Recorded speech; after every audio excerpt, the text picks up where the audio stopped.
الحمدللہ رب العالمین والصلاة والسلام علی سید المرسلین وعلی آلہ وصحبہ اجمعین ومن تبعہم بإحسان الی یوم الدین. اعوذ باللہ من الشیطان الرجیم. بسم اللہ الرحمن الرحیم.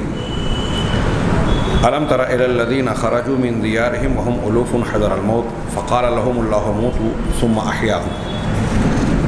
حاضرین گرامی، گزشتہ درس میں ہم لوگوں نے عذاب قبر اور انعام قبر کے ضمن میں قرآن کی کچھ دلیلوں پر نگاہ ڈالی اور یہ جانا کہ اللہ تبارک و تعالیٰ کے کلام پاک سے عذاب قبر اور ثواب قبر دونوں کا اس بات ہوتا ہے.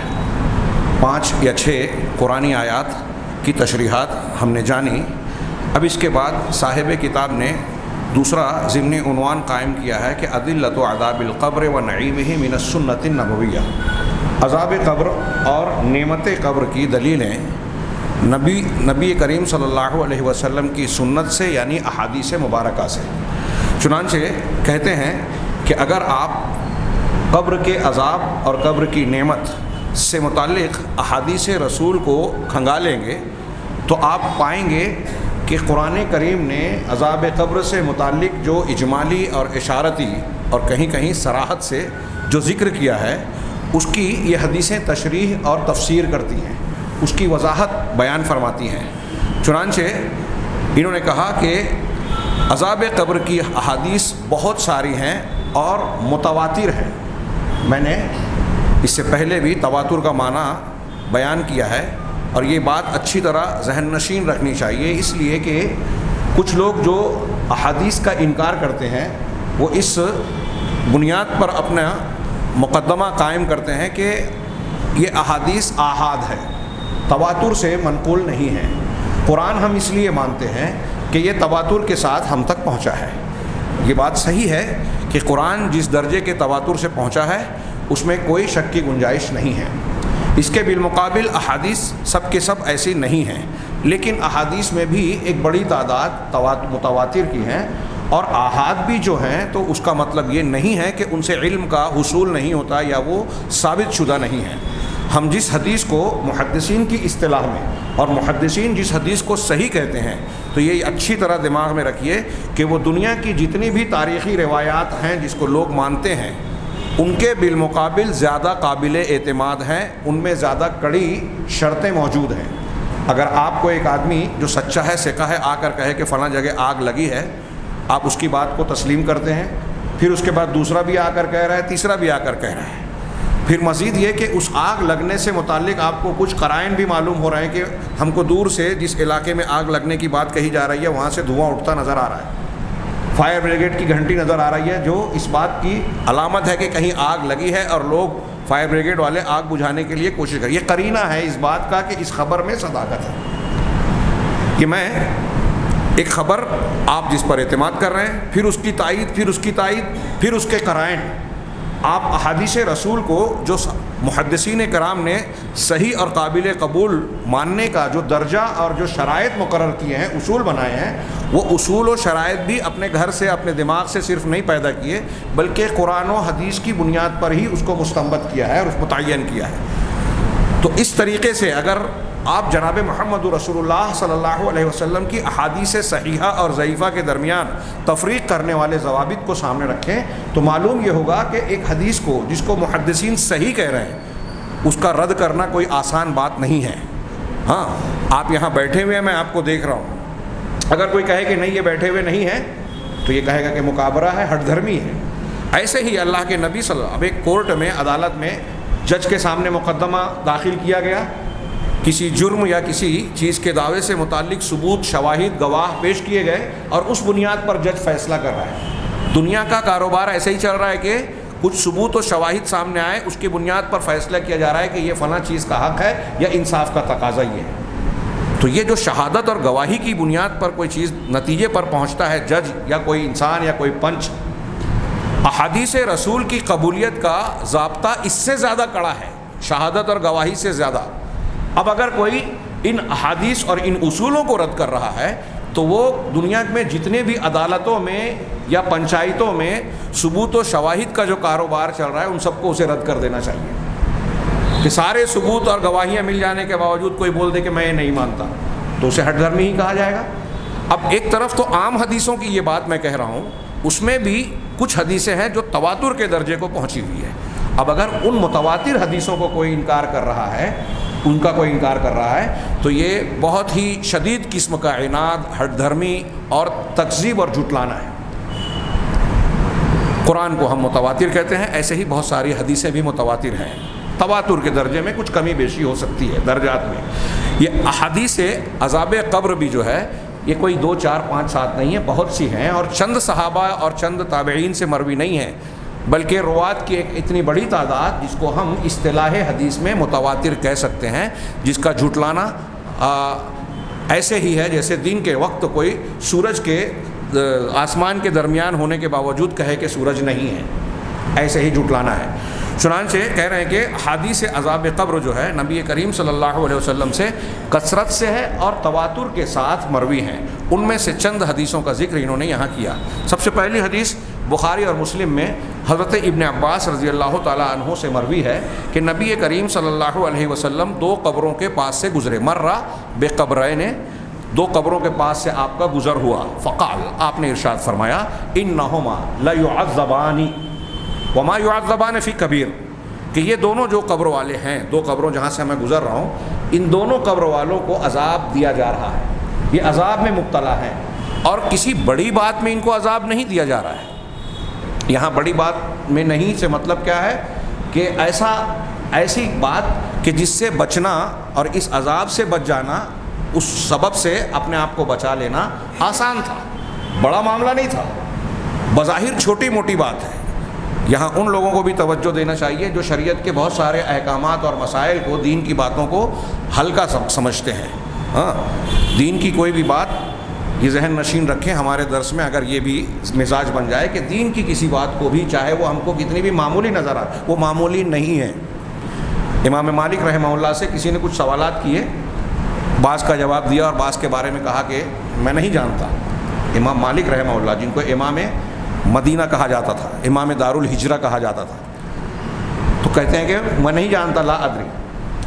تو سائل نے کہا کہ آپ امام دار الہجرہ کہلاتے ہیں، اتنے بڑے امام اور عالم ہیں، اور اتنی چھوٹی سی بات نہیں جانتے دین اور شریعت کی، ہلکی بات۔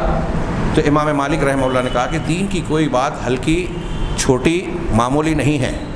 کیا تم نے اللہ تبارک و تعالیٰ کا یہ ارشاد نہیں سنا، انا سنلقی علیک قولا ثقیلا، ہم عنقریب آپ پر بھاری بات القا کریں گے، ڈالیں گے، آپ کے پاس پیش کریں گے۔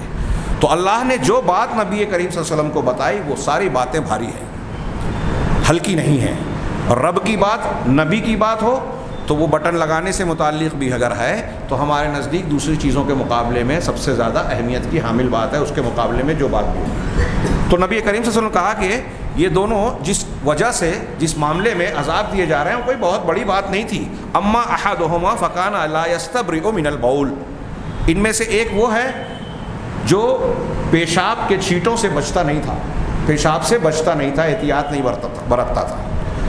دیکھیے بظاہر کتنی معمولی سی بات ہے، آج ہمارے ہاں کتنے نوجوان مرد، عورتیں، لڑکیاں ہیں جو اس معاملے میں بے پرواہی، لاپرواہی کا رویہ اختیار کرتے ہیں۔ سوچئے کہ عذاب قبر کا ایک سبب یہ بتایا گیا ہے کہ آپ اگر استنجا کرتے ہیں، پیشاب کر رہے ہیں، تو اپنے آپ کو اس کے چھینٹوں سے بچا نہیں رہے ہیں۔ ہاں، تو ایک پیشاب سے نہیں بچتا تھا۔ ولا واما الاخر، رہا دوسرا، فکان یمشی بالنمیمہ، تو یہ چغلی کرتا تھا، چغل خور تھا، ادھر کی بات ادھر، ادھر کی بات ادھر، جو آج ہمارے ہاں انتہائی معمولی بات ہے۔ نبی کریم صلی اللہ علیہ وسلم فرما رہے ہیں کہ بڑی بات نہیں ہے، اس سے بچنا آسان تھا۔ اس زمانے کی بات تھی یا ایک عمومی اعتبار سے، لیکن آج جو ہمارے لوگوں کی عادت بن چکی ہے، مرد اور خواتین کی، اس تناظر میں لگتا ہے کہ بچنا مشکل ہے۔ ایک آدمی مشکل سے بچے گا۔ غیبت، چغلی اب ہمارے ہاں روزانہ کے معمولات میں شامل ہے، تو کوئی چیز اگر عادت بن جائے تو مشکل ہو جاتا ہے چھوڑنا، لیکن فی نفس ہی ان چیزوں سے بچنا آسان تھا۔ اللہ کے نبی صلی اللہ علیہ وسلم فرما رہے ہیں کہ ان سے بچنا، یہ خصوصی کچھ سبب بتائے۔ علامہ سفارینی وغیرہ نے لکھا ہے کہ عذاب قبر کے جو اسباب ہیں کچھ تو مجمل ہے. اجمالی طور سے ہم یہ کہہ سکتے ہیں کہ اللہ اور رسول اللہ صلی اللہ علیہ وسلم کی باتوں کی نافرمانی کرنا، ان کے احکامات کو نہ ماننا، ان کے ممنوع چیزوں سے بچنے کی کوشش نہ کرنا، ان کا انکار کرنا وغیرہ، یہ مجمل بات ہوئی. کچھ مخصوص چیزوں کا تذکرہ حدیثوں میں ملتا ہے، جیسے یہاں اس حدیث میں 2 وجوہ کا ذکر ہے. چغلی کرنا، پیشاب کے چھینٹوں سے بچنے کی کوشش نہ کرنا، اپنا دامن نہ بچانا.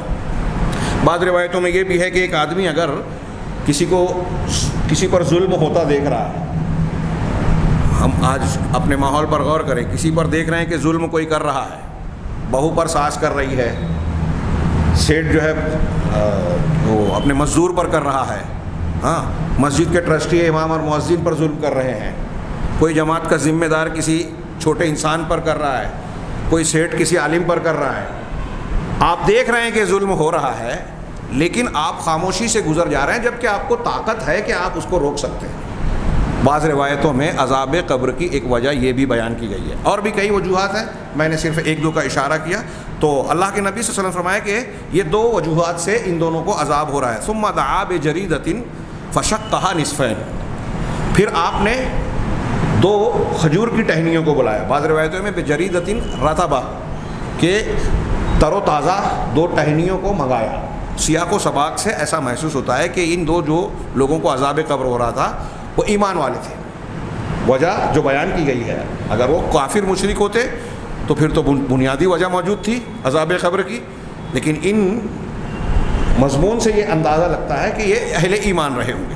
اللہ کے نبی صلی اللہ علیہ وسلم نے فرمایا کہ یا کافر میں بھی رہے ہوں، کفر میں اجمالی بنیاد پر. ابھی یہ کوئی لوگ سوال کرنے لگیں کہ بھائی صحابہ کرام کو تھا کیا. یہ بعض صحابہ کے تعلق سے بھی یہ مروی ہے کہ ان کو قبر نے جو ہے بھیج دیا. یہ میرے دماغ میں بات آئی، میں نے کہا ہو سکتا ہے خطا ہو رہی ہو. تو بہرحال وہ جو بھی دو شخص تھے ان کو عذاب ہو رہا تھا.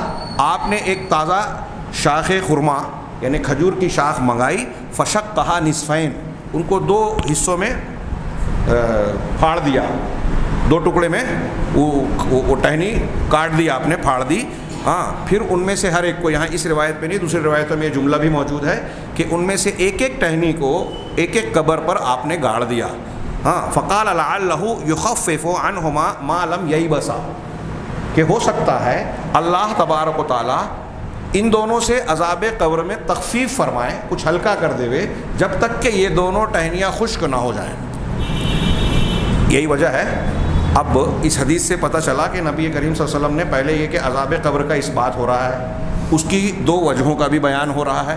پھر نبی کریم صلی اللہ علیہ وسلم نے جب 2 ٹہنیاں لگائیں تو یہ امید ظاہر کی کہ اس کی وجہ سے ان کے عذاب میں کمی ہو سکتی ہے، ہلکا پن ہو سکتا ہے. کیا یہ اس بات کی دلیل ہے کہ ہم مسلمانوں کے قبرستان میں قبروں پر جو ہے ٹہنیاں یا درخت لگاتے جائیں اور اس سے عذاب قبر میں کمی آ جائے گی؟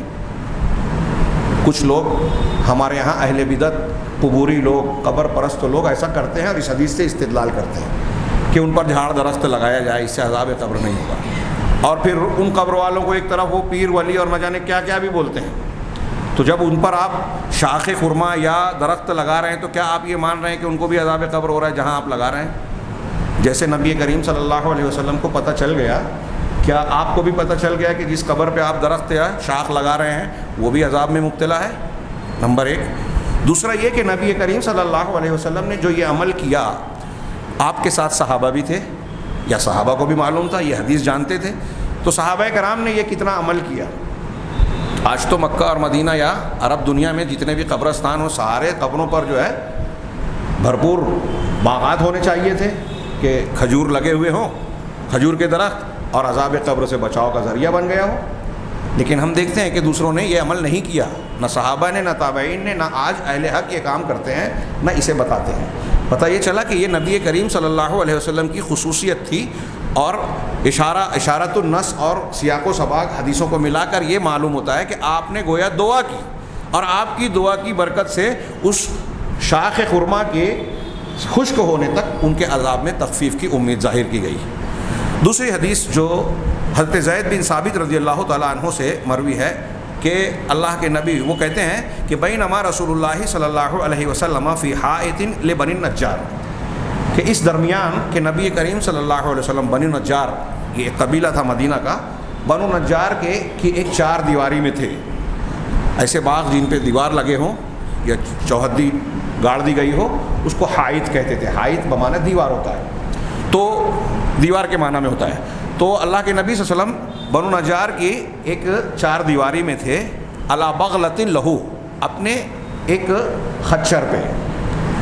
ایک خچر, یہ مؤنث کا صیغہ ہے, میں خچرنی نہیں کہہ رہا ہوں. ایک خچر پر سوار تھے, وَنَحْنُ مَعَهُ, اور ہم لوگ آپ کے ساتھ تھے. اِذْ حَادَتْ بِهِ, کہ اچانک آپ کی جو خچر تھی وہ بدک گئی. حادہ مانے الگ ہونا, علیحدہ ہو جانا, ہٹ جانا. تو گویا صحابہ کرام کے ساتھ جو قافلے میں تھے اس سے ہٹ گئی, مطلب بدک کے بھاگنے کی کوشش کی. تو اللہ کے نبی صلی اللہ علیہ وسلم نے فقادت تلقی ہے, تو قریب تھا کہ وہ خچر جو ہے آپ کو گرا دے, آپ کو اپنے اوپر سے جو آپ سوار تھے گرا دے, اس طرح سے الگ ہو کے بھاگنے لگی. فَإِذَا أَقْبُرٌ سِتَّةٌ أَوْ خَمْسَةٌ أَوْ أَرْبَعَةٌ, تو حضرت زید کہتے ہیں کہ اچانک ہم نے دیکھا کہ وہاں 6 یا 5 یا 4 قبریں تھیں. تعداد میں ان کو شک ہوا کہ 6 تھی یا 5 تھی یا 4 قبریں تھیں. فقال, آپ نے فرمایا, مَن يَعْرِفُ أَصْحَابَ هَذِهِ الْقُبُورِ, ان قبر والوں کو کون جانتا ہے تم میں سے کہ یہ قبر والے کون ہیں؟ فقال رجل انا, تو ایک شخص نے کہا کہ میں جانتا ہوں. قال فمتى مات هؤلاء, یہ لوگ کب مرے, ان کی موت کب ہوئی؟ قال ماتوا فی الاشراک, تو انہوں نے جواب دیا کہ یہ شرک کے زمانے میں, شرک کی حالت میں ان کی موت واقع ہوئی تھی, یعنی مسلمان نہیں ہوئے تھے. فقال ان هذه الامه تبتلى في قبورها, تو آپ نے ارشاد فرمایا کہ یہ امت قبر کے معاملے میں اپنی قبروں میں آزمائی جائے گی, امتحان لیا جائے گا, ان سے سوال ہوگا اور اس کے بعد ان کے عمل کے مطابق ان کا معاملہ چلے گا.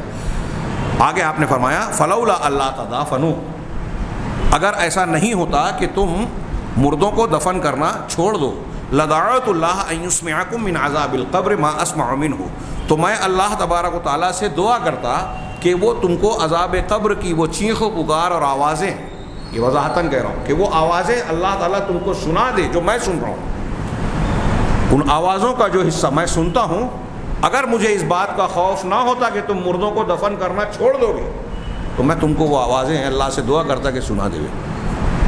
غور کر رہے ہیں آپ, ہم کو غیب کی کچھ باتیں نہیں بتائی گئی, اس کی حکمتیں ہیں.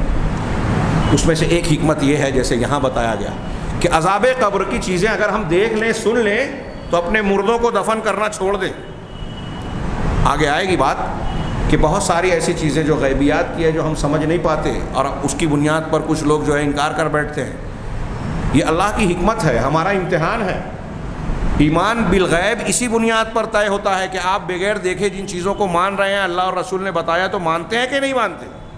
اگر ساری چیزیں سائنس کی لیبارٹری سے سائنس اور عقل کی بنیاد پر ثابت ہونے کے بعد مانتے ہیں تو کون سا ایمان ہے؟ یہ کون سی بڑی بات ہے؟ دنیا مانتی ہے.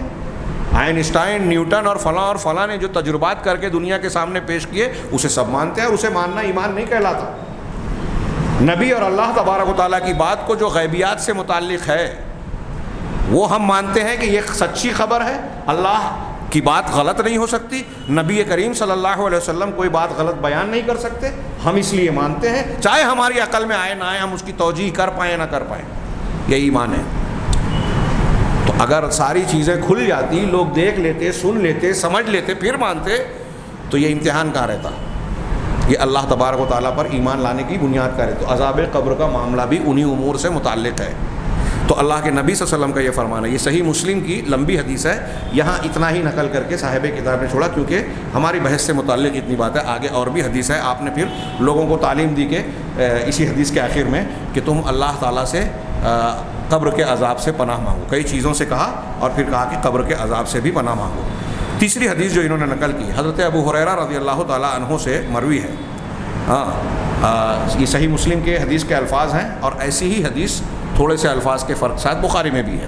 کہا حضرت ابو ہریرہ رضی اللہ تعالیٰ عنہ سے مروی ہے, وہ کہتے ہیں کہ نبی کریم صلی اللہ علیہ وسلم نے فرمایا اذا فرغ احدکم من التشہد الاخیر, تم میں سے کوئی شخص جب نماز میں آخری تشہد سے فارغ ہو جائے, یعنی آپ التحیات, درود اور دعائے معصور آپ نے پڑھ لیا, اس سے فارغ ہو گئے, تو فلیتعوذ باللہ من اربعین, تو اللہ سے اپنا بچاؤ مانگے اللہ سے طلب کرے کہ اللہ تعالیٰ پناہ دے دے چار چیزوں سے تم کو بچا لے وے.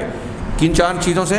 من عذاب جہنم، جہنم کے عذاب سے، ومن عذاب القبر، قبر کے عذاب سے، ومن فتنۃ المحیا والممات، اور موت کے فتنے سے اور زندگی کے فتنے سے، اور آخری چیز بتائی ومن فتنۃ المسیح الدجال، اور مسیح دجال کے فتنے سے.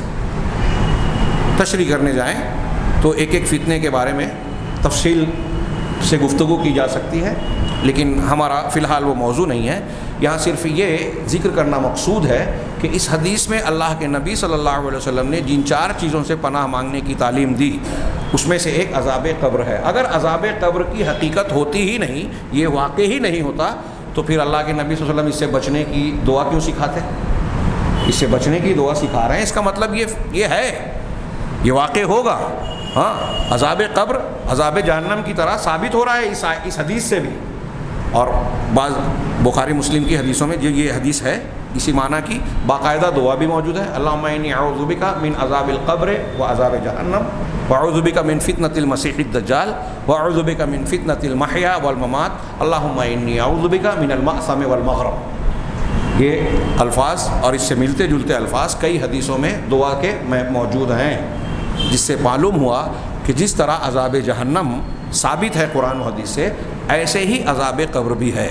اور ہمیں اور آپ کو اہتمام کرنا چاہیے کہ ہم اپنی نماز کے اخیر میں، جو اللہ کے نبی صلی اللہ علیہ وسلم کی حدیث ہے نا کہ دعائیں قبول ہونے کے اوقات میں ایک وقت بتایا فی دبور کل صلاۃ مکتوبہ، کہ ہر فرض نماز کے پیچھے کا کیا مطلب؟ اکثر علماء یہ کہتے ہیں کہ سلام پھیرنے کے بعد. اسی لیے ہمارے ہاں کچھ لوگوں نے اجتماعی دعا کی بدعت اختیار کر لی، اہتمام کرتے ہیں کہ امام صاحب دعا مانگ رہے ہیں، سب آمین آمین کہہ رہے ہیں. یہ اس طرح نبی کریم صلی اللہ علیہ وسلم اور صحابہ کرام دعا نہیں کرتے تھے، اپنی اپنی دعا مانگتے تھے. تو نماز کے بعد کے اذکار بھی ثابت شدہ ہیں، یہ ہمارے یہاں پورا بورڈ لگا ہوا ہے، یہ ثابت شدہ دعائیں ہیں، ان کا اہتمام کرنا چاہیے. تو آپ نماز کے بعد بھی، کچھ علماء کہتے ہیں کہ نماز کے بعد سلام پھیرنے کے بعد، کچھ علماء کہتے ہیں سلام پھیرنے سے پہلے نماز کے اخیر میں، جیسے یہاں کہا گیا کہ تشہد سے اخیر سے آپ فارغ ہوئے تو ابھی سلام نہیں پھیرا ہے، آپ دعا کریں، اس وقت کی دعا قبول. علامہ ابن تیمیہ بھی اسی معنی کو ترجیح دیتے ہیں فی دبور کل صلاۃ مکتوبہ کے تحت. آپ کو کچھ مانگنا ہے تو یہ اخیر میں آپ مانگیں. اور اس وقت کی کئی دعائیں حدیثوں میں موجود ہیں، ان میں سے ایک یہ ہے جو ابھی ہم نے پڑھی، اور ان میں ایک چیز یہ ہے کہ آپ عذاب قبر سے اللہ تبارک و تعالیٰ سے دعا مانگیں کہ اللہ تعالیٰ عذاب قبر سے بھی بچائے. یہ تیسری حدیث تھی. ہم مزید تفصیل کے بغیر اس میں آگے بڑھتے ہیں. حدیث نمبر 4. حضرت ابو ایوب انصاری رضی اللہ تعالیٰ عنہ صحابی رسول ہیں، وہ روایت کرتے ہیں کہ خرج النبی صلی اللہ علیہ وسلم وقد وجبت الشمس. نبی کریم صلی اللہ علیہ وسلم نکلے اس حالت میں کہ سورج غروب ہو چکا تھا، ڈوب چکا تھا. یعنی سورج ڈوبنے کے بعد آپ نکلے. فسمع صوتا، آپ نے ایک آواز سنی. فقال، آپ نے فرمایا یہود تعذب فی قبورها، کہ یہ یہود ہیں جنہیں ان کی قبروں میں عذاب دیا جا رہا ہے. یہ یہود ہیں، یعنی جو آواز آئی. اللہ کے نبی صلی اللہ علیہ وسلم کو کبھی بتایا گیا کہ دیکھیے یہ قبروں کے پاس سے گزرے تو ان کو بتایا کہ یہ دونوں کو عذاب ہو رہا ہے. دوسری حدیث میں بھی یہ ہے کہ جو جانور بد کا تو عذاب ہو رہا ہے.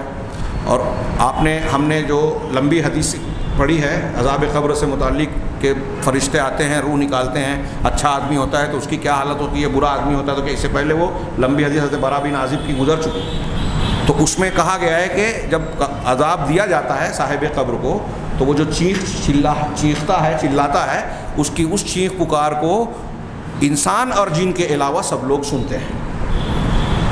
چونکہ انسان سے ایمان بالغیب مقصود ہے، اس کا امتحان مقصود ہے، اور ان کے دفن کرنے والا معاملہ اللہ کے رسول نے بتایا کہ اگر تم سن لو تو دفن کرنا چھوڑ دو. تو یہاں یہ حکمتیں، جانوروں سے یہ حکمتیں وابستہ نہیں ہیں، ان کے لیے حساب اور امتحان کا معاملہ نہیں ہے، اس لیے اللہ تعالیٰ نے ان کو سنوا دیا. تو دوسرے حیوانات سنتے ہیں عذاب قبر کی آواز، انسان اور جن نہیں سنتے. لیکن نبی کریم صلی اللہ علیہ وسلم کو بعض اوقات سنایا گیا. اس کی بھی حکمتیں تھی، مقصود تھا کہ آپ بحیثیت پیغمبر اور نبی کے کچھ چیزیں جو ہم بالغیب مانتے ہیں، اللہ کے رسول صلی اللہ علیہ وسلم کو معراج میں بالمشاہدہ دکھا دیا گیا، عین الیقین کے تحت جنت و جہنم کے مناظر دکھا دیے گئے، وہاں دکھائے گئے آپ گہن کی نماز پڑھا رہے ہیں، آگے بڑھے پھر پیچھے ہٹے، بعد میں بتایا کہ جنت کے کچھ خوشے اور مناظر میرے سامنے پیش کیے گئے، پیچھے ہٹے تو بتایا کہ جہنم کی آگ کی لپٹ بتائی گئی اور اس میں ایسے ایسے کچھ لوگ عذاب میں مبتلا دکھائے گئے۔ یہی معراج کے واقعے کے درمیان بھی آپ کے ساتھ ہوا، کئی مناظر دکھائے گئے۔ تو یہ دکھایا گیا، کبھی کبھی کچھ چیزیں دکھا دی گئی، کچھ چیزیں نہیں دکھائی گئی، کچھ لوگوں کو دکھائی گئی، بقیہ لوگوں کو نہیں دکھائی گئی۔ اس میں اللہ تبارک و تعالیٰ کی حکمت ہے اور بہت ساری حکمتیں ہیں۔ ابھی آگے اس کا تھوڑا سا تذکرہ انہوں نے صاحب کتاب نے آگے تنبیہ کے درمیان کی ہے۔ فی الحال ہم حدیثیں دیکھیں۔ 5ویں حدیث جو انہوں نے پیش کی، حضرت عائشہ صدیقہ ام المومنین رضی اللہ عنہا سے روایت ہے، وہ کہتی ہیں دخلت علیہ عجوزان من عجوز یہود المدینہ، کہ میرے پاس مدینہ کے یہودیوں میں سے 2 یہودی عورتیں آئیں۔ ام المومنین حضرت عائشہ کے پاس پڑوس کیا، مدینہ میں رہنے والی 2 یہودی عورتیں گھر میں آئیں۔ فقالتا لی، ان دونوں نے مجھ سے کہا ان اہل القبور یعذبون فی قبورہم، کہ اہل قبور جو قبروں میں مدفون لوگ ہیں ان کو ان کی قبروں میں عذاب دیا جاتا ہے۔ فکذبتہما، تو میں نے دونوں کی بات رد کر دی، جھٹلا دیا۔ ہاں، حضرت عائشہ صدیقہ نے ان کی بات رد کر دی، نہیں مانا۔ اس کا مطلب یہ کہ غیر مسلم اگر کوئی دین کی بات بتا رہا ہے، جب تک قرآن حدیث سے نبی سے تائید نہ ہو نہیں مانے گا مسلمان۔ ہمارے یہاں بہت سے لوگ مان لیتے ہیں غیبیات کی باتیں، تو میں نے ان کو جھٹلا دیا۔ ہاں، وَلَمْ أَنْعُمْ أَنْ أُصَدِّقَهُمَا، اور میں اس بات کے لیے مطمئن نہیں ہوئی، تیار نہیں ہوئی کہ ان کی تصدیق کروں، سچ مانوں ان کی بات کو۔ فخرجتا، وہ دونوں چلی گئیں۔ ودخل علی النبی صلی اللہ علیہ وسلم، پھر نبی کریم صلی اللہ علیہ وسلم میرے پاس تشریف لائے۔ فقلت له یا رسول اللہ، میں نے کہا اللہ کے رسول، ان عجوزین وذکرت له، ہاں، فقال، کہ 2 عورتیں آئیں اور بات آپ نے بیان کی، میں نے اللہ کے رسول کو بتایا کہ ان دونوں نے ایسا ایسا کہا اور میں نے رد کر دیا۔ فقالا، تو آپ نے کہا صدقتا، ان دونوں نے سچ کہا، ان دونوں عورتوں نے اگرچہ وہ یہودی تھی سچ کہا۔ اس سے یہ بھی پتہ چلا کہ جو اہل کتاب ہیں یہود و نصارہ، ان کے پاس دین کے بگڑ جانے کے باوجود توریت اور انجیل محرف ہو گئی، ان کے یہاں بہت ساری تعلیمات تبدیل ہو گئی، بہت ساری سچی باتوں سے وہ لوگ دور ہو گئے، عقائد ان کے بگڑ گئے، اس کے باوجود ان کے یہاں بہت ساری باتیں ایسی ہیں جو صحیح ہے، ثابت شدہ ہے۔ جیسے اس حدیث سے پتہ چلتا ہے کہ وہ یہودی یہ مانتے تھے کہ قبر میں عذاب ہوتا ہے۔ ہمارے یہاں منکر حدیث نہیں مانتا، منکر حدیث کی عقل میں نہیں آتا، لیکن یہودی مان رہے۔ اس کا مطلب یہ کہ توریت کی تشریح میں بھی، شریعت میں بھی عذاب قبر کا اس بات موجود ہے، عقائد میں تبدیلیاں نہیں ہوتی۔ ہمارے یہ جو منکرین حدیث ہیں، آپ پائیں گے کئی لوگوں سے، اگر آپ کو سابقہ پڑھے تو آپ دیکھیں گے کہ حدیثوں پر تو شک و شبہات کا بادل ڈال دیتے ہیں کہ بھائی یہ قابل قبول نہیں ہے، اس میں ایسا ہے، اس میں ویسا ہے، اور کئی مقامات پر اپنی تشریح کرتے ہوئے وہ توریت اور انجیل کا سہارا لیتے ہیں، کہا یہ بھی اللہ کی کتاب ہے۔ اب جب آپ یہ بتائیں گے کہ توریت میں رجم کی سزا موجود ہے، جو منکرین حدیث رد کرتے ہیں، توریت سے جو ہے یہ بظاہر ان کے بیان سے ثابت ہوتا ہے کہ عذاب قبر کا بھی اس بات ہے، تو وہ بغلے جھانکیں گے، حدیثیں نہیں مانیں گے، توریت انجیل مانیں گے، کہاں؟ جہاں حدیث کا رد کرنا مقصود ہے، وہاں وہ تحریف شدہ نہیں۔ خیر، تو اللہ کے نبی صلی اللہ علیہ وسلم نے ان کی تصدیق کی۔ سے یہ بھی پتہ چلا کہ اگر کوئی غیر مسلم بھی کوئی صحیح بات کہہ رہا ہے، دیکھیے حضرت عائشہ نے نہیں مانی، ہاں، کیونکہ اس سے پتہ چلا کہ حضرت عائشہ رضی اللہ تعالیٰ عنہ کو اس وقت تک یہ بات معلوم نہیں تھی کہ عذاب قبر ہوتا ہے۔ جب ان 2 یہودی عورتوں نے ذکر کیا تو چونکہ یہودی عورتیں تھیں اس لیے انہوں نے تصدیق نہیں کی، لیکن اب نبی کریم صلی اللہ علیہ وسلم نے کہا کہ ان دونوں نے سچ کہا۔ تو اگر ایک غیر کوئی بات کہہ رہا ہے اور پھر اس کے بعد ہم کو قرآن و حدیث سے اس کی تائید مل رہی ہے، تو اس لیے اس بات کا رد نہ کریں کہ وہ غیر کہہ رہا تھا۔ اگر دلیل سے ثابت شدہ ہے تو غیر مسلم کی بات بھی ہم قبول کریں گے۔ اللہ کے نبی صلی اللہ علیہ وسلم نے بتایا کہ شیطان نے حضرت ابو ہریرہ سے کہا تھا کہ اگر آیت الکرسی تم پڑھ لو سونے کے وقت تو رات بھر ایک فرشتہ تمہاری حفاظت کرے گا، شیطان تم سے قریب نہیں آئے گا۔ اللہ کے رسول نے کہا تھا کہ وہ خبیث ہے، جھوٹا ہے، لیکن اس نے یہ بات صحیح کہی، سچ کہی۔ تو ہم اللہ کے نبی صلی اللہ علیہ وسلم نے سچ کہی کہنے کی بنیاد پر یہ بات مانتے ہیں، ابلیس کے کہنے پہ نہیں مانتے۔ نبی نے کہا، تصدیق کی۔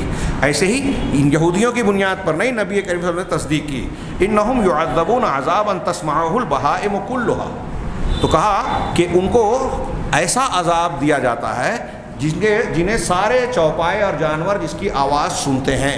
نبی کریم صلی اللہ علیہ وسلم نے اس حدیث میں فرمایا. اس کے بعد کہا فَمَا رَأَيْتُهُ بَعْدُ فِي صَلَاةٍ إِلَّا يَتَعَوَّذُ مِنْ عَذَابِ الْقَبْرِ. تو حضرت عائشہ صدیقہ رضی اللہ تعالیٰ عنہ کہتی ہیں کہ میں نے اس واقعے کے بعد سے آپ کو دیکھا کہ کوئی بھی نماز آپ پڑھتے تھے تو عذاب قبر سے پناہ ضرور طلب کرتے تھے. اب ہو سکتا ہے کہ حضرت عائشہ نے اس کے بعد توجہ دی ہو. اس سے کچھ لوگ یہ نکالتے کہ کیا یہودیوں کے بتانے پر آپ کو پتہ چلا اور اس کی بنیاد پر سوال اٹھاتے ہیں؟ نہیں. بعض مرتبہ کچھ چیزیں ان کی طرف سے معلوم ہوئی, آپ نے اس کی تجدید کی. بعض مرتبہ کوئی بات سامنے آئی, اس کے بعد اللہ کی وحی کے ذریعے سے تائید ہوئی. اس میں کوئی مذائقے کی بات نہیں ہے, اللہ کے نبی صلی اللہ علیہ وسلم کی شان کے خلاف بات نہیں ہے. لیکن ہم دیکھتے ہیں کہ آپ نے اس سے پہلے بھی لوگوں کو عذاب قبر سے پناہ مانگنے کی تعلیم دی, اس کے علاوہ بھی دی. اور آپ پچھلی حدیث میں بھی جانتے ہیں کہ نماز میں یہ دعا مانگنے کی تلقین فرمائی. چھٹی حدیث اور آخری جو اس کتاب میں انہوں نے نقل کی ہے وہ یہ کہ اس معاملے کی عظمت بہت بڑا ہونے اور خطرناک ہونے کی وجہ سے رسول اللہ صلی اللہ علیہ وسلم اپنے صحابہ کو تعلیم دیتے تھے بلکہ آپ نے صحابہ کے درمیان اپنے متعدد مرتبہ, ایک مرتبہ نہیں, ایک سے زائد مرتبہ مختلف خطبوں میں اس کو بیان کیا. عذاب قبر سے لوگوں کو ڈرانے کی کوشش کی, اس سے متنبہ کیا. چنانچہ حضرت اسماء بنت ابی بکر رضی اللہ تعالیٰ عنہ, جو کہ ام المومنین حضرت عائشہ صدیقہ کی سگی بہن ہیں, ذات النطاقین, ان کے بارے میں آپ جانتے ہیں. حضرت اسماء بنت ابی بکر سے روایت ہے, وہ کہتی ہیں کہ قام رسول اللہ صلی اللہ علیہ وسلم خطیبا, اللہ کے نبی صلی اللہ علیہ وسلم خطبہ دیتے ہوئے کھڑے ہوئے, خطیب کی حیثیت سے کھڑے ہوئے. فذکر فتنۃ القبر, پھر آپ نے قبر کے فتنے کا ذکر کیا. التی یفتتن فیہا المرء, جس میں کہ آدمی مبتلا ہوگا, جس فتنے سے دو چار ہوگا. فلما ذکر ذلک, پس جب آپ نے یہ بات بیان کی, زج المسلمون زجۃ, تو مسلمانوں کا ایک شور ہوا, خوف اور دہشت کا ایک عالم. جیسے حضرت انس کی بخاری مسلم کی حدیث میں نا کہ آپ نے قبر کا ذکر کیا تو لوگوں نے اپنا سر اپنے گھٹنوں میں دے کر ہچکیاں باندھ لی, رونے لگے, اور ایسا منظر میں نے اس سے پہلے کبھی نہیں دیکھا. تو حضرت اسماء کہہ رہی ہیں کہ لوگوں میں ایک آواز اٹھی, شور کی آواز سنائی دینے لگی. جب شور ہوا تو ان کو کوئی بات اور سنائی نہیں دی. یہ بخاری میں اتنا ہی ہے. یہی حدیث اسی سند کے ساتھ جو امام بخاری نے نقل کی ہے, امام نسائی نے بھی نقل کی. آگے کہہ رہے ہیں کہ امام نسائی نے اسی سند سے اس حدیث کو نقل کیا جس کو امام بخاری نے نقل کیا. لیکن امام نسائی نے آگے کچھ اور بھی اضافہ کیا اسی حدیث میں. آگے یہ بیان کیا کہ حالت بینی و بین ان افہم کلام رسول اللہ صلی اللہ علیہ وسلم. حضرت اسماء کا جو آخری جملہ ہے کہ مسلمانوں کا ایک شور اور آواز تیز اٹھی جو میرے اور اللہ کے رسول صلی اللہ علیہ وسلم کی بات کو سمجھنے میں کے درمیان رکاوٹ بن گئی. یعنی آپ نے جو آگے کہا اس شور کی وجہ سے میں اسے نہیں سن سکی کہ کیا بیان کیا آپ نے. چنانچہ فلما سکنت زجتو, چنانچہ جب ان کا شور تھما, ان کی آواز جو تیز اٹھ رہی تھی وہ ہلکا ہو گیا یا تھم گیا, پھر سے خاموشی چھا گئی. قلت لرجل قریب منی, تو حضرت اسماء کہتی ہیں کہ میں نے اپنے سے قریب ایک آدمی سے کہا, پردے وغیرہ کے اہتمام کے ساتھ اجنبی مرد سے بات کرنے میں کوئی حرج نہیں ہے آداب شرعی کا لحاظ کرتے ہوئے.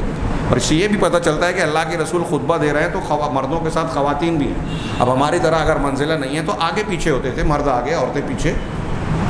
تو اللہ کے رسول حضرت اسماء کہہ رہے ہیں کہ میں نے اپنے سے قریب کے ایک آدمی سے پوچھا, اے بارک اللہ لک, اے سنو اللہ تم کو برکت دے, ماذا قال رسول اللہ صلی اللہ علیہ وسلم فی آخر کلامی, اللہ کے نبی صلی اللہ علیہ وسلم نے اپنے کلام کے اخیر میں کیا بات بیان کی. قال, تو اس آدمی نے کہا کہ اللہ کے رسول صلی اللہ علیہ وسلم نے فرمایا, قد اوحی الی انکم تفتنون فی القبور قریبا من فتنۃ المسیح الدجال, کہ میری طرف اس بات کی وحی کی گئی ہے, اللہ کی طرف سے یہ بات بتائی گئی ہے کہ تم لوگوں کو قبر میں ایسے ہی فتنے میں مبتلا کیا جائے گا جو فتنہ مسیح دجال کے فتنے کے قریب ہوگا. مسیح دجال کا فتنہ کوئی چھوٹا نہیں ہوگا, بڑا ہوگا, اور اس کو دیکھ کر اچھے پھسل جائیں گے. ظاہر بین نگاہیں جو ظاہر کی بنیاد پر فیصلہ کرتی ہے نا کہ ادھر طاقت ہے, پیسہ ہے تو ادھر جھک جاؤ, ایسے ہی وہ دجال کو دیکھیں گے کہ ارے اس کے پاس تو اتنی طاقت اور قوت ہے, شعبدے بازی ہے, ایسی چیزیں ہیں جو حدیثوں میں بیان کی گئی ہیں. تو بہت سے لوگ دھوکہ کھا جائیں گے. پکا مومن ہی صرف اللہ کی توفیق سے ایمان پر جمع رہے گا۔ تو ایسے جیسے یہاں پھسل جاتے ہیں ایسے قبر میں بھی پھسلنے کی گنجائش ہوگی، اس لیے ہم کو پناہ مانگنی چاہیے اللہ تبارک و تعالیٰ سے۔ یہ حدیث بھی جو ہے بخاری کی تھی، اور آخری جملہ جو میں نے نقل کیا یہ نسائی کا ہے۔ اتنے پر انہوں نے اکتفا کرتے ہوئے کہا کہ اس باب میں بہت ساری حدیث ہیں، اور جیسا کہ ہم نے بیان کیا کہ وہ تواتر کے درجے کو پہنچی ہوئی ہے، متواتر ہیں۔ میں نے ان چند حدیثوں کو جو یہاں ذکر کیا ہے اسی کتاب میں اس سے پہلے حضرت برا بن عازب وغیرہ کی روایتیں بھی نقل کی ہیں، اور بھی عذاب قبر کو ثابت کرنے والی متعدد دیگر حدیثیں وارد ہیں۔ اگر کوئی شخص عذاب قبر کو کہتا ہے کہ میں نہیں مانتا، تو وہ قرآن کی وہ آیتیں جو پچھلے درس میں ہم نے پڑھی اور یہ حدیثیں جو ابھی ہم نے پڑھی، اور ایسی اور بھی متعدد حدیثیں ہیں جو بالکل ثابت شدہ ہیں، شک و شبہ کی کوئی گنجائش نہیں، وہ ان چیزوں کا انکار کر رہا ہے۔ اور جاننے کے بعد اگر کوئی انکار کرتا ہے تو یہ شریعت کی زبان میں کفر کہلاتا ہے، انکار۔ ایک مومن کو ایسی چیزوں سے بہت ہی چوکنا رہنا چاہیے جو اسے ایمان کے دائرے سے نکال کر کفر کی وادی میں لے جائیں۔ آگے تنبیہ کے طور پر انہوں نے کچھ بڑی پیاری باتیں بیان کی ہیں، اور بعض علماء سلف کے اقوال کو نقل کیا ہے۔ یہ کہتے ہیں کہ عذاب قبر اور اس کی نعمتیں اور دونوں فرشتوں کا یعنی منکر و نکیر کا سوال کرنا، یہ ہر وہ شخص پائے گا، کل من ماتا، ہر وہ شخص پائے گا جو مر جاتا ہے، چاہے اس کو دفن نہ کیا جائے۔ یہاں کچھ لوگ سوال اٹھاتے ہیں نا، پچھلی مرتبہ درس کے بعد کسی صاحب نے سوال بھی کیا کہ بہت سے لوگ ایسے ہیں جو آگ میں جل جاتے ہیں، جن کو درندے پرندے کھا لیتے ہیں، جن کی لاشیں جو ہے بکھر جاتی ہیں، دفن نہیں ہوتے۔ تو ہر وہ شخص، یہاں اس کی وضاحت کر رہے ہیں کہ ہر وہ شخص جو مرے گا وہ عذاب کا مستحق ہے یا انعام کا مستحق ہے قبر کی یا برزخی زندگی میں۔ تو اس کو برزخی عذاب و ثواب کہنا چاہیے، لیکن عرف عام میں اسے قبر، کیونکہ اکثر لوگوں کو دفن کیا جاتا ہے، ورنہ یہ برزخ کا معاملہ ہے۔ تو اگر آدمی کو دفن کیا جا رہا ہے یا دفن نہیں کیا جا رہا ہے، ہر ایک کو عذاب قبر یا ثواب قبر کا سامنا ہوگا۔ یہ فہو اسم لعذاب البرزخ ونعیم، کیونکہ یہ عذاب برزخ کے عذاب اور برزخ کے انعام اور نعمت کا نام ہے، جو کہ دنیا اور آخرت کے بیچ کا عرصہ ہے۔ یہ اس کھڈے یا اس گڑھے کا نام نہیں ہے جو قبر ہے۔ اللہ تعالیٰ نے ارشاد فرمایا وَمِن وَرَائِهِمْ بَرْزَخٌ إِلَىٰ يَوْمِ يُبْعَثُونَ، یہ آیت تب پوری گزر چکی ہے کہ ان کے پیچھے ایک برزخ ہے، آڑ ہے، پردہ ہے، اس دن تک جب کہ ان کو دوبارہ زندہ کر کے اٹھایا جائے گا، بعث ہوگی۔ یہ قرآن کا ارشاد ہے، تو اس کو برزخ کا نام دیا اللہ تبارک و تعالیٰ نے۔ اب عذاب قبر یا نعمت قبر کو ہم قبر کی طرف نسبت کیوں کرتے ہیں، اس کی وجہ بتائی کہ وَسُمِّيَ عَذَابُ الْقَبْرِ بِاعْتِبَارِ الْغَالِبِ، غالب معاملہ ہونے کی وجہ سے عذاب قبر ہم کہتے ہیں۔ حقیقت میں کیا ہے، اس کو کہنا چاہیے عذاب برزخ، انعام برزخ۔ لیکن عذاب قبر اور عذاب نعمت قبر کیوں کہا جاتا ہے؟ کیونکہ زیادہ تر لوگ قبر میں دفن کیے جاتے ہیں۔ یہ جو چیز کبھی کبھی ہوتی ہے نا، عربی میں ایک مقولہ بولا جاتا ہے لِلْأَكْثَرِ حُكْمُ الْكُلِّ، اکثریت کا جو معاملہ ہوتا ہے کل کا حکم اس پر نافذ کر دیا جاتا ہے، زیادہ تر یہ ہوتا ہے، اس لیے وہی بات بول دی جاتی ہے۔ تو کہا، اب آگے کہہ رہے ہیں کہ جس کو سولی پر لٹکایا گیا، جو جلا دیا گیا یا جل کے مر گیا، جو ڈوب کر مر گیا، یا جو درندوں اور پرندوں کی خوراک بن گیا، اس کے لیے بھی عذاب قبر اور نعمت قبر کا وہ حصہ ہوگا جس کا اس کے اعمال تقاضا کرتے ہیں۔ جیسے اس کے اعمال کا تقاضا ہے عذاب یا ثواب کا، وہ جلنے والا ہو، ڈوب کر مرنے والا ہو، یا کسی بھی شکل میں مرنے والا ہو، اس کو بھی وہی معاملہ ہوگا، اگرچہ کہ نعمت اور عذاب کے نوعیت الگ الگ ہو، کیفیت الگ الگ ہو، اس کی کیفیت اگرچہ الگ الگ ہو۔ اب یہاں کہہ رہے ہیں کہ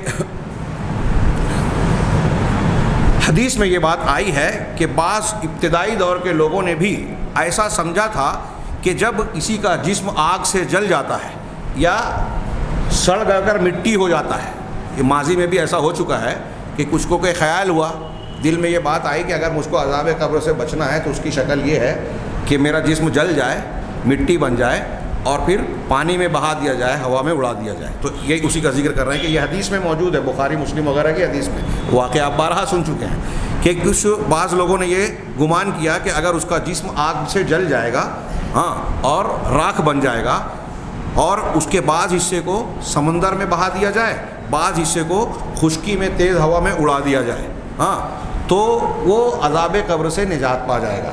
اس کا یہ خیال اور گمان پیدا ہوا، تو اس نے اپنے بیٹوں کو یہ وصیت کی کہ وہ لوگ ایسا ہی کریں کہ جب میں مر جاؤں گا، یہ حدیث آپ سن چکے ہیں بارہا، کہ کہا کہ میں نے نیکیاں نہیں کی، اس لیے تم ایسا کرنا کہ جب میں مر جاؤں، تمہارا اچھا باپ تھا تو مجھے جلا دینا، اور جلنے کے بعد جو میری راکھ بن جائے گی اس کے آدھے حصے کو پانی میں بہا دینا، آدھے کو تیز ہوا میں ادھر ادھر بکھیر دینا، اڑا دینا.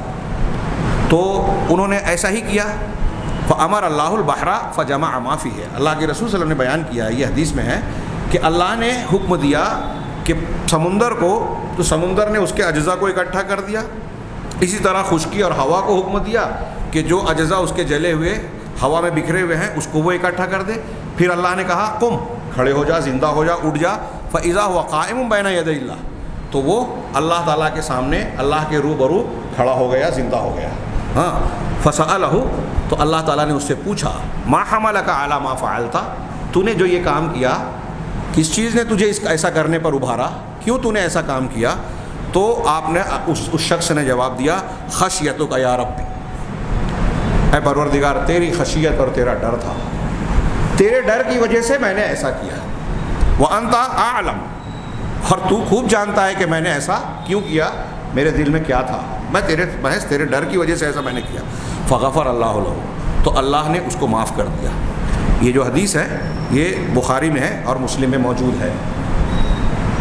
یہاں یہ بات بھی ایک استنباطی جو ہمارے موضوع سے ہٹ کر ہے، یہ بھی قابل غور بات ہے کہ اس شخص نے ایسا سمجھا، لیکن اس کا مقصد کہ اللہ مجھے اس طرح کر لوں گا تو مجھے دوبارہ زندہ نہیں کر پائے گا یا عذاب قبر نہیں دے پائے گا، ایسا اس کا سمجھنا اللہ کی قدرت کے انکار کے طور پر نہیں تھا، اللہ کے ڈر کی وجہ سے تھا، ڈر غالب تھا. یہ بہت اچھی طرح فرق سمجھیے.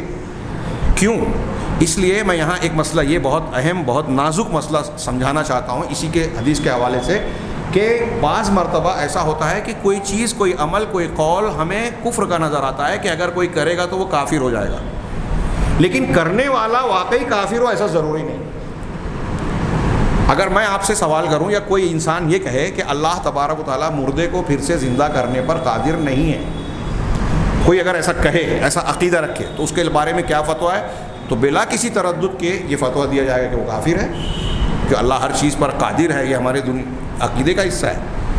اللہ محیی الموتیٰ ہے، مردوں کو زندہ کرنے والا ہے، یہ عقیدے میں شامل ہے. اور وہ مردہ کسی بھی شکل میں ہو اسے پھر سے زندہ کر سکتا ہے، پھر سے جو ہے عذاب یا ثواب دے سکتا ہے. یہ اس کی قدرت کا معمولی معاملہ ہے. جب ہم نہیں تھے پیدا کر دیا، تو ہونے کے بعد دوبارہ پیدا کرنا کون سا اس کے لیے مشکل ہے؟ یہ ہماری عقل بھی جواب دے سکتی ہے. تو اب اس سوال کو جب ہم اس طرح دیکھ رہے ہیں کہ اللہ کو جو اس طرح نہیں مانے وہ کافر، لیکن یہاں ہم دیکھ رہے ہیں کہ اللہ تبارک و تعالیٰ نے اس آدمی کو معاف کر دیا، اس کا مطلب اللہ نے اس کو کافر نہیں مانا، اللہ کی نگاہ میں یہ کافر نہیں تھا. کیوں؟ اس لیے کہ اس نے جو عمل کیا وہ خوف اور خشیت کے غلبے کی وجہ سے کیا تھا. اس کا مقصد اور نیت یہ نہیں تھی کہ میں اللہ کی قدرت کا انکار کر رہا ہوں. اگر یہ انکار ہوتا تو یہ کفر ہوتا. اچھی طرح دماغ میں بٹھائے. اسی لیے علماء کہتے ہیں کسی کو کافر قرار دینا آسان کام نہیں ہے. آج ہمارے یہاں جو تحریکی نوجوان دھوکے میں آ جاتے ہیں، ہاں، اور فلاں مسلمان نے یہ کہہ دیا اور کافر ہو گیا، گولی مار دو، ہاں، فتویٰ دے دیتے ہیں کہ وہ واجب القتل ہے. یہ کوئی آسان بات نہیں ہے. اول تو یہ قاضی کا کام ہے، عام لوگوں کا کام نہیں ہے. جو ہمارے یہاں تحریکی لوگوں نے پوری دنیا میں فساد پھیلایا اور مسلمانوں کو بدنام کرتے ہیں، غیر مسلم جو اسلام اور مسلمانوں پر انتہا پسندی، دہشت گردی کا الزام لگاتے ہیں، اگرچہ کہ وہ کبھی ثابت نہیں ہو سکتا اور نہ ہوا ہے، ہاں، لیکن یہ لوگ ان کے لیے مددگار ثابت ہوتے ہیں، ذرائع ابلاغ کو مدد فراہم کرتے ہیں. یہ جو لوگ اسلام کی غلط تشریح کرتے ہیں خارجیت کی بنیاد پر، خارجی فکر کی بنیاد پر. خیر، فی الحال وہ بہت سے الگ چیز ہے. یہاں ایک بہت اچھا جواب ہم کو مل رہا ہے. ہمارے دماغ میں یہ سوال اٹھتا ہے کہ اگر ایک آدمی، آگے انہوں نے عبارت کیا ہے، انشاءاللہ وہ ہم اگلے درس میں دیکھیں گے کیونکہ ابھی تھوڑا سا پروگرام باقی ہے اور بہت پیاری بحث ہے آگے. یہ ان کا کلام ابھی ادھورا ہے. تنبیہ، انہوں نے اگلا جو جملہ کہا کہ اگر کسی میت کو درخت کے شاخوں پر لٹکا دیا جائے، کسی لاش کو، ہاں، یا کسی کو ہوا میں اڑا دیا جائے، ہاں، جیسے کہ یہ حدیث میں بیان کیا گیا، یا کسی بھی شکل میں رکھا جائے، اس کو عذاب قبر یا ثواب قبر جس کا وہ مستحق ہے، اللہ اس کو عذاب اور ثواب دینے پر قادر ہے، اور جو اس کا اس کے اعمال تقاضا کر رہے ہیں اللہ اس کو ویسا عذاب یا ثواب دے گا۔ فرعون کی لاش اس سے پہلے والے درس میں نے ذکر کیا، احرام میں موجود ہے، بہت سارے فرائض کی ہے، لیکن اس فرعون کی بھی ہے جو موسیٰ علیہ السلام کے سامنے ہے۔ قرآن کی آیت ہم نے پڑھی پیچھے سورہ مومن کی کہ اللہ تبارک و تعالیٰ نے کہا کہ آل فرعون کو صبح اور شام آگ پر پیش کیا جاتا ہے، النار یعرضون علیہا غدوا وعشیا، یہ قرآن کہہ رہا ہے سورہ مومن میں، جس کو سورہ غافر بھی کہتے ہیں۔ ہاں، اور ہم کو فرعون کی لاش نظر آ رہی ہے، فرعون کی لاش کے ارد گرد کبھی آگ نظر آتی ہے؟